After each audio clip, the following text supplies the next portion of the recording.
Hello guys, my name is Adnan Khan and welcome back to my YouTube channel. So guys, जैसा कि आपको पता है, हमने क्रिया शारीर का क्रैश कोर्स स्टार्ट किया है जो मंडे टू फ्राइडे 8 बजे यूट्यूब चैनल पर अपलोड होता है और आप सब इसको देख रहे हैं।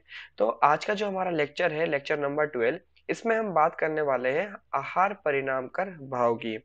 जो हमारा पेपर वन का पार्ट ए है वो ऑलमोस्ट कंप्लीट हो चुका है, इस वीक को कंप्लीट हो जाएगा। अब नेक्स्ट वीक से जो लेक्चर्स आएंगे वो मॉडर्न के लेक्चर्स होंगे। ठीक है, लेकिन हम आज के लेक्चर को कवर करते हैं आहार परिणाम कर भाव। यहाँ पर इसका मतलब क्या है, आहार परिणाम कर भाव का मतलब क्या है, पहले ये जानते हैं हम। सपोज करो हमने एक रोटी खाई। हम एक क्या खाते हैं, रोटी खाते हैं। तुम सबको पता है रोटी के अंदर क्या होता है, कार्बोहाइड्रेट होता है। फिर क्या होता है, इसका डाइजेशन होता है और डाइजेशन होने के बाद छोटे छोटे पार्टिकल्स में कन्वर्ट हो जाती है, जिसको हम क्या बोलते हैं, ग्लूकोज। मतलब ये जो कार्बोहाइड्रेट है, ये अपने छोटे छोटे मोनोमर्स में कन्वर्ट हो जाती है। चलो दूसरा एग्जांपल लेता हूँ। मान लो हमने खाया कोई प्रोटीन का टुकड़ा। मतलब मान लो हमने कोई पनीर खाया, सोया पनीर। सोया पनीर के अंदर क्या होता है, प्रोटीन होता है। अब जब ये प्रोटीन डाइजेस्ट होगा हमारे पेट में जाकर, तो ये किस में कन्वर्ट हो जाएगा, ये कन्वर्ट हो जाएगा अमाइनो एसिड में। ये बात सबको पता है, ये अमाइनो एसिड में कन्वर्ट हो जाता है प्रोटीन। तो जब प्रोटीन अमाइनो एसिड में कन्वर्ट हो रहा है, तो उसके अंदर कौन कौन से एंजाइम यूज हो रहे हैं, ये तो हो गया मॉडर्न का पार्ट। लेकिन जो ये प्रोटीन अमाइनो एसिड में कन्वर्ट हो रहा है, आयुर्वेद के अकॉर्डिंग इसके अंदर कौन कौन से भाव हो आ रहे हैं, क्या क्या चीज इसको कन्वर्ट कर रही है, उसको हम इस चैप्टर में जानेंगे। और इसके लिए इसका नाम है आहार परिणाम कर भाव। मतलब आहार का परिणाम क्या होगा जब हम आहार को खा लेंगे, इसके परिणाम के बारे में हम जानेंगे। तो यही मैंने पहली लाइन लिखी है, आहार को परिणाम तक पहुंचाकर आहार रस में परिवर्तन करने वाले भाव। मतलब हमने कोई आहार खाया, ठीक है। आहार पहले किस में कन्वर्ट होता है, आहार रस में कन्वर्ट होता है। और साथ ही साथ में मल पार्ट अलग हो जाता है, मतलब वही हमारा एक्सक्रीटरी वेस्ट, ये अलग हो जाता है। तो हमने जो आहार खाया, आहार से जो आहार रस बना, इसके अंदर जो भाव होते हैं, उन भाव को पढ़ना यहाँ पर आता है आहार परिणाम कर भाव में। ये 6 प्रकार के भाव बताए गए हैं। कौन कौन से, अग्नि, वायु, क्लेद, स्नेह, काल और संयोग। ये 6 भाव हमें इसके अंदर पढ़ने हैं वन बाय वन। तो चलो हम स्टार्ट करते हैं पहला अग्नि से।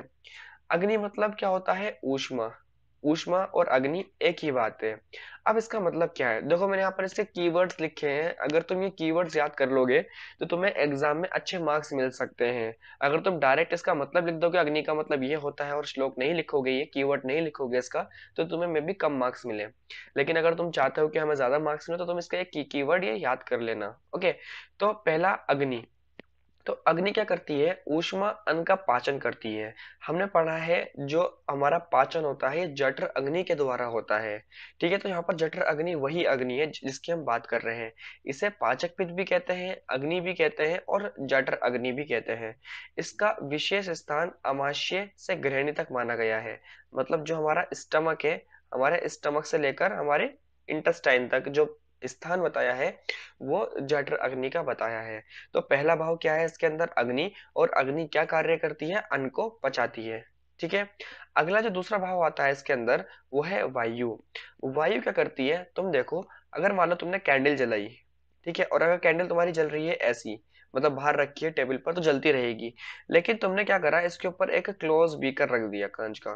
जब तुम इसके ऊपर क्लोज बीकर रखोगे, थोड़ी देर बाद तुम देखोगे ये जो आग है हमारी, ये जो मोमबत्ती जल रही है, अग्नि जल रही है, ये बुझ जाएगी। क्यों बुझ जाएगी, क्योंकि इस बीकर के अंदर जो ऑक्सीजन है वो खत्म हो जाएगी। ऑक्सीजन का मतलब क्या है, वायु, एयर, एयर खत्म हो जाएगी।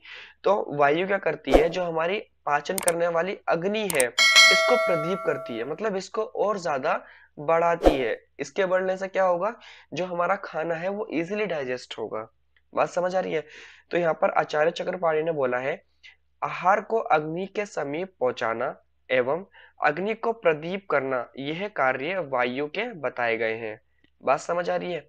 हमने पता है वायु क्या करती है, हमारे खाने को ग्रहण करती है और अमाशय तक पहुंचाती है। पहला कार्य तो ये हो गया।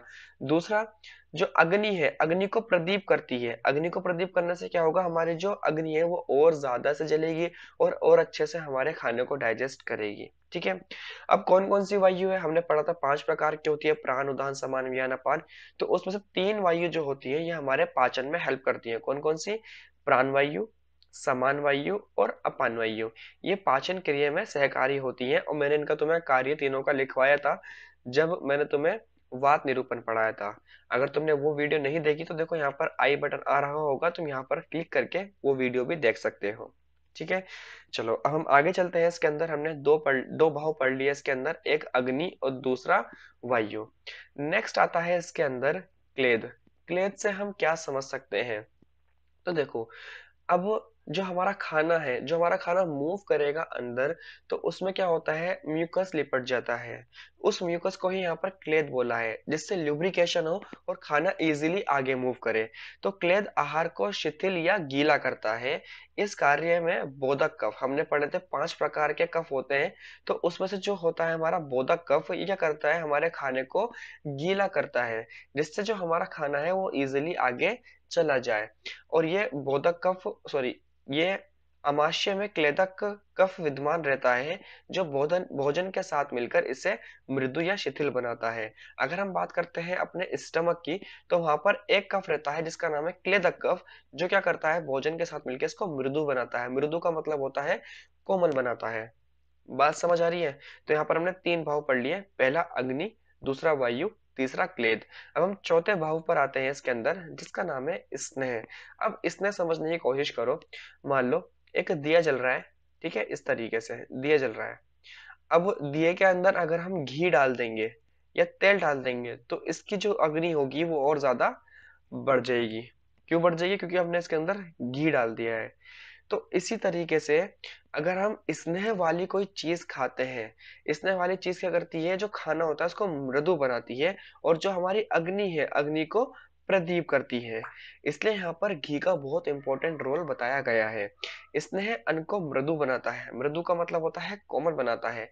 जिस प्रकार अग्नि को तेल, घृत देकर बढ़ाया जाता है, जैसे हम अग्नि को तेल या घी देकर बढ़ाते हैं, इसी प्रकार अंतर अग्नि यहाँ पर हमारी किसकी बात चल रही है, जाठर अग्नि की बात चल रही है। इसी प्रकार हम अंतर अग्नि को भी स्नेह प्रबल बना सकते हैं। ठीक है, इसलिए घृत के सेवन से बुद्धि, मेधा, बल, अग्नि, आयु, शुक्र एवं नेत्र के लिए हितकारक बताए हैं। मतलब अगर हम घृत का सेवन करेंगे तो हमारी बुद्धि अच्छी होगी, हमें बल मिलेगा, हमारी अग्नि अच्छी होगी, हमारी आयु बढ़ेगी, हमारी जो शुक्र है, शुक्र की वृद्धि होगी। और अगला, हमारे जो नेत्र है, नेत्र के लिए भी यह अच्छा बताया गया है, घी। ठीक है, तो हमारे यहाँ पर 4 भाव पूरे हो चुके हैं। अगला आता है इसके अंदर काल। काल का मतलब होता है टाइम। हमें जो खाना खाना है, खाना एक पर्टिकुलर टाइम पर ही खाना है। मतलब कैसे? जब हमने कोई खाना खाया, तो खाना खाने के बाद जब हमारा पुराना खाना अच्छी तरीके से पच जाएगा, तो उसके पचने के बाद ही हमें दोबारा खाने को ग्रहण करना है।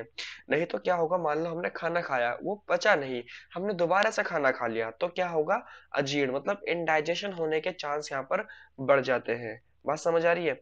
मान लो तुम ऐसा सोच सकते हो, तुम्हारी किचन के अंदर कोई खाना खराब हो गया है, ठीक है, तो ये खाना तुमने एक तरफ रख दिया, तुमने दोबारा से एक खाना बनाया, अच्छा, फ्रेशली प्रिपेयर्ड तुमने फूड बनाया। तो जो तुमने फ्रेश फूड बनाया, अगर तुम उसको इस खराब खाने से मिलाओगे, तो क्या होगा, ये पूरा ही खाना दोबारा से खराब हो जाएगा। तो ऐसे ही सोच सकते हो तुम अपने पेट के अंदर भी। मान लो तुम्हारा खाना वो खराब स्टमक में एज इट इज पड़ा है, उसके ऊपर अगर तुम फ्रेश खाना भी खा लोगे, तो क्या होगा, वो खाना तुम्हारे पेट में जाकर दोबारा से खराब हो जाएगा। तो तुम्हें क्या करना है, पहले जो पुराना खाना है उसको पचने का इंतजार करना है। जब वो खाना अच्छे से पच जाएगा, फिर तुम्हें दोबारा से उसके ऊपर आहार को ग्रहण करना है। ठीक है, तो ये आता है यहाँ पर काल का महत्व। आहार पाचन के विभिन्न क्रियाओं में समय लगता है। मतलब जब हम पाचन करते हैं, हमारा जो पाचन होता है, हम खाना खाते हैं, तो उसमें पाचन होने में थोड़ा टाइम लगता है। भोजन का ग्रहण उसी काल में करना चाहिए जब पूर्व में किया हुआ आहार अच्छे से पक गया हो और हमें भूख का उदय हो, मतलब हमें भूख लग रही हो, हमें तभी हमें खाना खाना चाहिए। ऐसे ही जल का सेवन भी उसी काल में करना चाहिए जब तृष्णा का अनुभव हो। मतलब जब हमें प्यास लगे, तृष्णा का मतलब होता है प्यास, तो जब हमें प्यास लगे तभी हमें जल का भी ग्रहण करना चाहिए, नहीं तो हमें ग्रहण नहीं करना चाहिए। ठीक है, तो यहाँ पर हमारे 5 भाव क्लियर हो जाते हैं। अगला भाव आता है इसके अंदर संयोग। आहार को सम मात्रा में लेने से धातुओं की उत्पत्ति भी सम मात्रा में होती है। देखो, जब हम खाना खाते हैं, हमने कोई आहार खाया, तो आहार से क्या बनता है, आहार रस बनता है। ठीक है, आहार से क्या बनता है, आहार रस। फिर इन आहार रस से सारी धातुएं बनने स्टार्ट होती हैं। अब हम खाना खा रहे हैं बिल्कुल एक नॉर्मल क्वांटिटी में। मान लो एक रोटी की भूख है तो हम एक रोटी ही खा रहे हैं। तो हमारे जो धातु बनेंगे वो भी क्या बनेंगे? नॉर्मल बनेंगे, ज़्यादा नहीं बनेंगे। लेकिन इसके विपरीत हम खाना ज़्यादा खा लेते हैं, तो ज़्यादा खाने से क्या होगा? वो हमारा खाना डाइजेस्ट ही नहीं होगा, अजीर्ण हो जाएगा। अजीर्ण का मतलब क्या होता है? इनडाइजेशन हो जाएगा। और इनडाइजेशन होने की वजह से क्या होगा? रोग की उत्पत्ति होगी। एक तो हमारे धातु बनेंगे ही नहीं, रस, रक्त, मांस, मेद, अस्थि, मज्जा, शुक्र तो बनेगा ही नहीं। ऊपर से हमारे जो रोग है मतलब व्याधि, मतलब डिजीज, ये उत्पन्न होने के चांस ज्यादा हो जाएंगे। इसलिए हमें ध्यान रखना है जो हम खाना खाते हैं ये हमें सम मात्रा में खाना है। ठीक है। तो यहाँ पर हमने पूरे 6 भाव अपने कंप्लीट कर लिए हैं। लेकिन ये चैप्टर अभी यहाँ पर कंप्लीट नहीं होता। इसके अंदर एक टॉपिक आता है अष्टविध आहार विधि विशेषतन। इसका मतलब समझो। इसका मतलब क्या है? अष्टविध आहार विधि मतलब प्रिपरेशन ऑफ फूड। 8 टाइप से 8 टाइप बताए हैं प्रिपरेशन ऑफ फूड के, तो हमें ये 8 टाइप याद करने हैं। ये तुम्हारे सेकंड ईयर में बहुत ज्यादा इंपॉर्टेंट है। पहला आता है इसके अंदर प्रकृति। प्रकृति का मतलब होता है नेचुरल क्वालिटीज ऑफ फूड, मतलब जो हम खाना बना रहे हैं वो या तो गुरु हो सकता है, मतलब हैवी हो सकता है, या लघु हो सकता है। जैसे मान लो उड़द की दाल। उड़द की दाल कैसी होती है? गुरु होती है। और मूंग मसूर की दाल कैसी होती है? लघु होती है। तो हमें पता होना चाहिए जो हम आहार बना रहे हैं अपने लिए वो गुरु है या लघु है। गुरु आहार हम कौन से काल में ज्यादा अच्छे से खा सकते हैं? जो सर्दी का मौसम होता है। और लघु आहार विहार हमें किस में खाना चाहिए? ग्रीष्म ऋतु में खाना चाहिए। तो इसलिए हमें इसके बारे में पता होना चाहिए। अगला आता है करण। करण का मतलब होता है साधन, मतलब प्रिपरेशन ऑफ फूड। अगर हम फूड बना रहे हैं वो मृदु है या लघु है, हमें इसके बारे में पता होना चाहिए। अगला संयोग, मतलब कॉम्बिनेशन ऑफ फूड। हमें ध्यान होना चाहिए जो हम कॉम्बिनेशन ऑफ फूड खा रहे हैं वो हमारे लिए हितकर है या अहितकर है। जैसे फॉर एग्जांपल अगर कोई फिश खाता है तो सब कहते हैं कि फिश के ऊपर हमें मिल्क नहीं पीना चाहिए। क्यों? क्योंकि जो उससे स्किन होती है हमारी वो चितकबरी हो जाती है। तो इसका कॉम्बिनेशन हमारे लिए क्या है? अहितकर, अहितकर है। मतलब हमें ऐसा फूड नहीं खाना चाहिए। तो यहाँ पर ये एग्जांपल दिया है मछली एवं दुख से क्या होता है? कुष्ठ होता है। कुष्ठ का मतलब होता है स्किन डिजीज। ठीक है। अगला मृदु और घृत। अगर हम मधु मतलब शहद को और घी को सम मात्रा में इस्तेमाल करेंगे, मतलब अगर हमने 1 चम्मच शहद लिया और 1 ही चम्मच हमने घी लिया, अगर इसका हम सम मात्रा में उपयोग करेंगे तो यह हमारे लिए मारक होता है। इसलिए हमें इसका मतलब हमें पता होना चाहिए कॉम्बिनेशन ऑफ फूड में कि हमें इसके मधु के और घृत का सम मात्रा में इस्तेमाल नहीं करना चाहिए। अगला आता है इसके अंदर राशि। राशि का मतलब होता है क्वांटिटी ऑफ फूड, मतलब वो प्रमाण, वो नाप तोल। आहार औषध का फल शुभ होता है। मान लो हमने कोई औषधि ली, कोई मेडिसिन ली और उसको हम खा रहे हैं। मान लो वो लेनी है हमें 500 mg। तो अगर हम उसे 500 mg पर डे ही ग्रहण करेंगे तो इसका जो फल होगा हमारे लिए शुभ होगा। लेकिन मान लो हम इससे ज्यादा ग्रहण कर रहे हैं, हम 1000 mg ग्रहण कर रहे हैं, तो ये क्या होगा? हमारे लिए शुभकर होगा? नहीं, ये हमारे लिए फिर अशुभकर होगा। और मान लो हम इसका 100 mg यूज कर रहे हैं, तो ये क्या हमें फायदा पहुंचाएगी? नहीं पहुंचाएगी। इसलिए हमें वो प्रमाण पता होना चाहिए। वो औषध, आहार औषध की हमें क्वांटिटी पता होनी चाहिए, हमें कितनी लेनी है। ओके। अगला आता है इसके अंदर देश। देश का मतलब होता है हैबिटेट। अब देखो, 2 टाइप की मेडिसिन मार्केट में मिलती हैं। मान लो कोई एंटीबायोटिक है। कोई एंटीबायोटिक जो मिलती है दो अलग अलग कंपनी बना रही है। सपोज करो एक कंपनी है ए और एक कंपनी है बी। और उस एंटीबायोटिक के जो प्राइस है, ए कंपनी के हैं मान लो 100 रुपीज और बी कंपनी के हैं 500 रुपीज। एंटीबायोटिक सेम है और दोनों ही एक टेबलेट के अंदर मान लो दे रही है 50 mg। कंपनी ए भी 50 mg दे रही है, कंपनी बी भी 50 mg दे रही है। लेकिन कंपनी ए के प्राइस 100 रुपीज है और कंपनी बी के प्राइस जो है वो 500 रुपीज है। तो यहाँ पर डिफरेंस क्यों आता है? डिफरेंस इसलिए आता है, जो कंपनी ए है वो जो प्लांट यूज कर रही है एंटीबायोटिक बनाने के लिए वो नॉर्दर्न एरिया के कर रही है, मतलब यही आसपास के कर रही है, प्लेन के कर रही है। ठीक है। लेकिन जो कंपनी बी है, ये जो प्लांट यूज कर रही है एंटीबायोटिक बनाने के लिए, ये हिमालय रेंजेस के कर रही है, हिमालय से प्लांट ला रही है। तो जो प्लांट के अंदर केमिकल है जिससे एंटीबायोटिक बन रही है, ए कंपनी का जो प्लांट है इसके अंदर जो वो केमिकल निकलेगा उसकी जो पोटेंसी होगी वो कम होगी। क्यों? क्योंकि यहाँ पर पॉल्यूशन बहुत ज्यादा है। तो पॉल्यूशन ज्यादा होने की वजह से उस प्लांट के अंदर जो वो केमिकल है जिससे एंटीबायोटिक बनेगी उसकी पोटेंसी ऑलरेडी कम हो चुकी होगी। लेकिन जो प्लांट बी है जो कंपनी बी है, जो हिमालय रेंजेस से प्लांट लेती है और उससे केमिकल निकाल कर अपनी एंटीबायोटिक्स बनाती है, उसकी जो पोटेंसी होगी वो ज़्यादा होगी, इसलिए इसके प्राइस भी ज़्यादा होंगे। बात समझ आ रही है? तो ये किसके ऊपर निर्भर करता है? हमारे देश के ऊपर निर्भर करता है, हमारे हैबिटेट के ऊपर निर्भर करता है। ये लिखा है, हिमालय क्षेत्र में उत्पन्न द्रव्य गुरु एवं प्रदेश में लघु होते हैं। इस बात का तुम्हें ध्यान रहना चाहिए। अगला आता है काल। काल का मतलब होता है टाइम। अब जो काल होते हैं, तुम्हें मैम पढ़ाएंगे पदार्थ विज्ञान में, दो टाइप के काल होते हैं। कौन कौन से होते हैं? एक होता है अवस्थिक काल और एक होता है नित्यक काल।